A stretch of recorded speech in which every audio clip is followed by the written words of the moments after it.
नमस्कार मंडळी, तू ही रे माझा मितवा या मालिकेच्या पुढे येणाऱ्या भागामध्ये आपण पाहणार आहोत की अंजली आणि राकेश हे बाळाला घेऊन घरी येत असतात तेव्हा अविनाश मामा हा मोठ्याने जोरात ओरडतो सरप्राईज। तेव्हा राकेश हा खूपच घाबरतो आणि अविनाश म्हणतो की जावई बापू अहो घाबरू नका, त्यांना त्या आत यायचं सांगा। तेव्हा आजीही अविनाशला म्हणते की थांब, त्यांचं ऑक्शन तर करू दे ना। तेव्हा आजीही ईश्वरीला म्हणते की त्या दोघांचं ऑक्शन करून घे आणि त्यांना घरात यायला सांग। त्यानंतर आता अंजली ही ईश्वरीकडे पाहू लागते।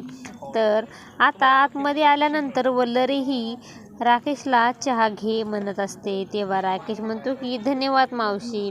मावशी म्हणल्यानंतर वल्लरीला खूपच राग येतो आणि आता राकेश मुद्दामच म्हणतो की तुम्ही या घरात घरकामाला येतात ना।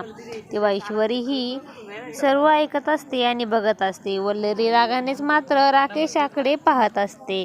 असं काही आपल्याला या भागामध्ये पाहायला मिळणार आहे। अशाच मालिकेचे नवनवीन अपडेट पाहण्यासाठी आपल्या चॅनलला लाईक करा, शेअर करा आणि सबस्क्राईब करायला विसरू नका। धन्यवाद।